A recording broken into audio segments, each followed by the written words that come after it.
When we go through a post divorce reinvention, we focus so much energy on drawing lines in the sand with our exes. We change the communication rules, we set the parenting schedule, we guard our peace from that specific direction.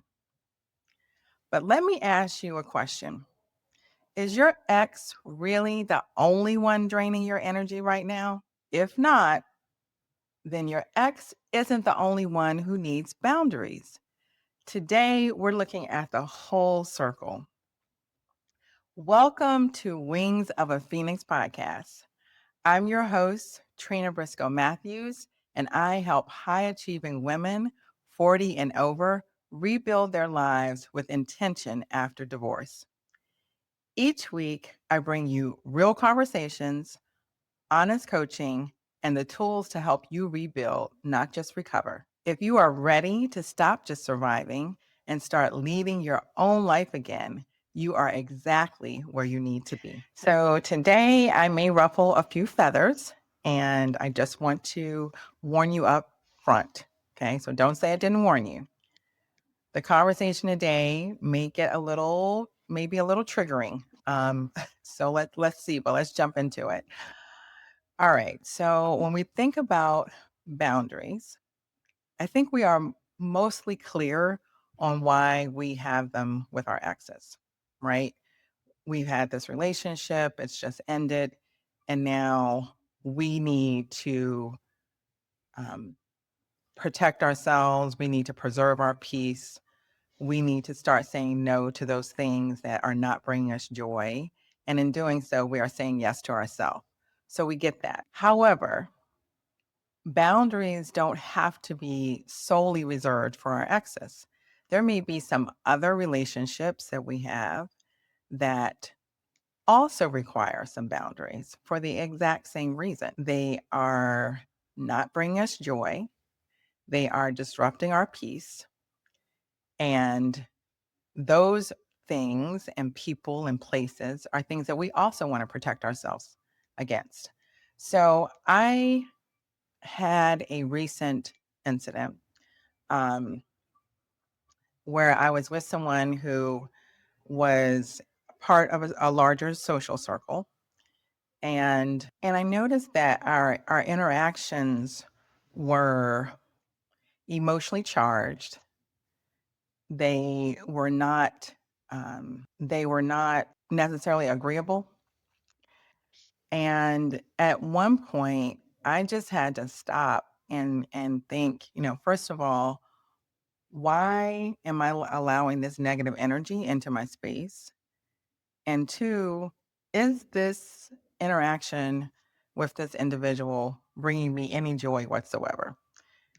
And the answers to those questions were uh, no idea why you're allowing this to happen. And two, no, this is not bringing you any joy. It is actually just draining all of your energy. So, and these are questions I put to my clients all the time. You know, is this person, place, or activity bringing you joy? And if it's not bringing you joy, then why are you doing it? Or why are you allowing this to happen?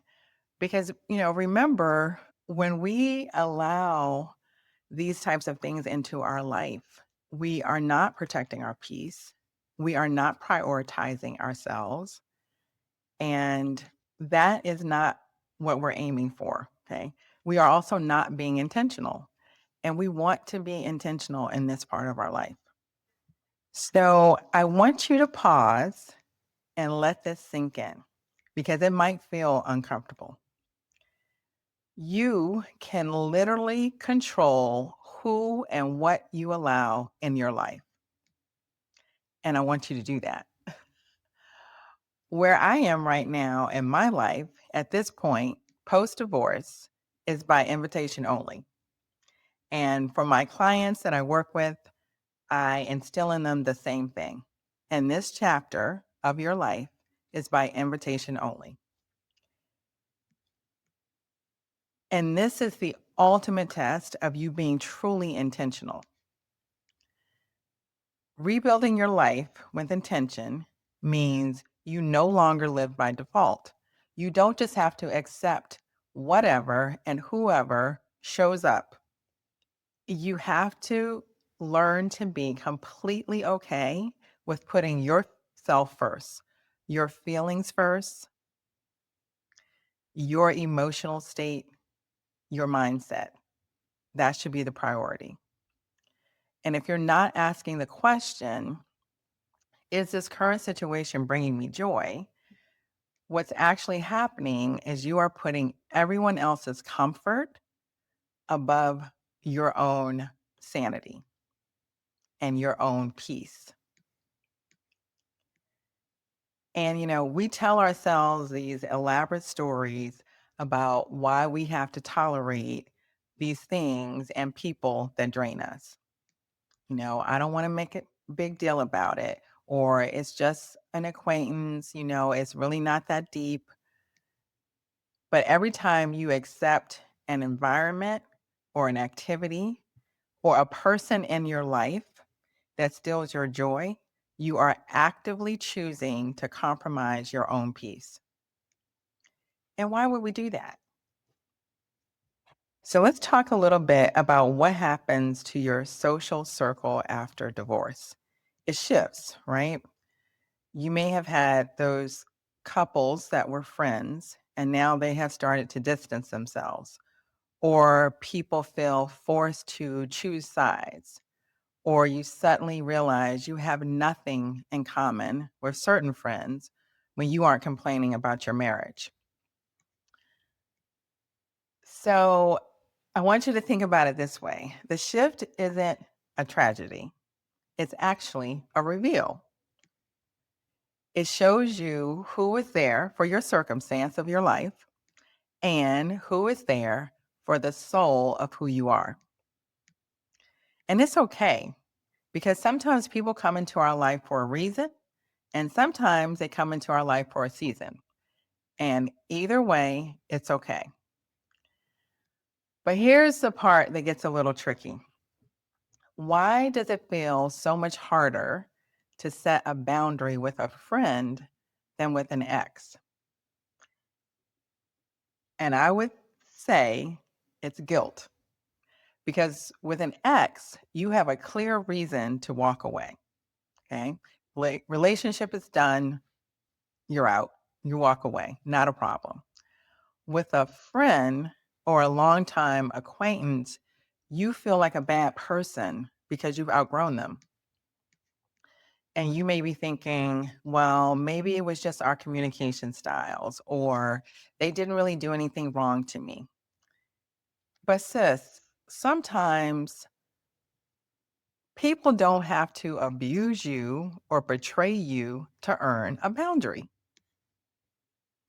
Sometimes they just have to be misaligned with where you're going.